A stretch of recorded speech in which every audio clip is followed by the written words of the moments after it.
நிறைவடைந்த கச்சத்தீவு புனித அந்தோணியார் ஆலய வருடாந்த திருவிழா ஏற்பாடுகள் தொடர்பான இறுதி கலந்துரையாடல் யாழ்ப்பாண மாவட்ட அரசாங்க அதிபர் திரு மருதலிங்கம் பிரதீபன் அவர்களின் தலைமையில் இன்றைய தினம் 24ஆம் தேதி காலை 9 மணிக்கு மாவட்ட செயலக அரசாங்க அதிபர் அலுவலகத்தில் நடைபெற்றது.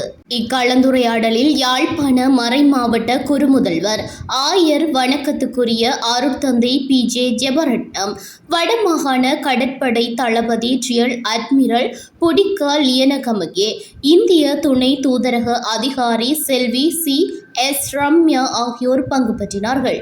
இக்கலந்துரையாடலில் தலைமையுரையாற்றிய அரசாங்க அதிபர் அவர்கள் வரலாற்று சிறப்புமிக்க கச்சத்தீவு புனித அந்தோணியார் திருத்தலத்தின் 2026ஆம் ஆண்டுக்கான வருடாந்த திருவிழா எதிர்வரும் பிப்ரவரி மாதம் 27 மற்றும் 28ஆம் தேதிகளில் நடைபெறவுள்ளதற்கான சகல ஏற்பாடுகளையும் பூர்த்தி செய்யப்பட்டுள்ளதாகவும் அதற்கான இறுதி கலந்துரையாடலாக இக்கலந்துரையாடல் அமைவதாகவும் தெரிவித்து கச்சத்தீவு புனித அந்தோணியார் திருவிழா சிறப்புற அனைவரின் ஒத்துழைப்பினையும் நல்குமாறும் அரசாங்க அதிபர் கேட்டுக்கொண்டார். இக்கலந்துரையாடலில் இலங்கை மற்றும் இந்தியாவில் இருந்து வருகை தரும் பக்தர்களின் எண்ணிக்கை, அவர்களுக்கான தங்குமிட வசதிகள், கூடாரங்கள், உணவு வசதிகள், பாதுகாப்பு, சுகாதார தேவைகள், மலசலக்கூட வசதிகள், குடிநீர் தேவைகள், பாதுகாப்பு, கடல் மற்றும் தரை போக்குவரத்து ஒழுங்குகள், கழிவு முகாமைத்துவம் உள்ளிட்ட பல்வேறு விடயங்கள் தொடர்பாக இதுவரை எடுக்கப்பட்ட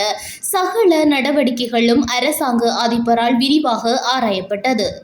இக்கலந்துரையாடலில் யாழ்ப்பாண மாவட்ட ஒருங்கிணைப்பு குழுவின் இணைப்பாளரும் யாழ்ப்பாண மாநகர சபையின் உறுப்பினருமான கௌரவ S. கபிலன், பாதுகாப்பு படைகளின் அதிகாரி lieutenant colonel KMC SD Karunathilaka, உதவி போலீஸ் அத்தியட்சகர் திரு KD சில்வா, மேலதிக அரசாங்க அதிபர் திரு K. சிவகரன், மேலதிக அரசாங்க அதிபர் திரு P. ஜெயகரன், பிரதம கணக்காளர் திரு S. கிருபாகரன், உதவி மாவட்ட செயலாளர் செல்வி U. தர்ஷினி, பிரதேச செயலாளர்கள், வைத்திய அதிகாரிகள், சுங்க திணைக்கள அதிகாரிகள், துறைசார் திணைக்களங்களின் தலைவர்கள், படகு உரிமையாளர்கள், சங்க பிரதிநிதிகள் உள்ளிட்ட பலர் கலந்து கொண்டனர். முறை இலங்கையிலிருந்து கிட்டத்தட்ட 4000 பேரும், இந்தியாவிலிருந்து 4000 பேருமாக மொத்தம் 8000 பேர் கலந்து கொள்வார்கள் என எதிர்பார்க்கப்படுகின்றது. ஆகவே அங்கு வருகின்ற பக்தர்கள், அடியவர்கள் அங்கே புனித அந்தோணியாருடைய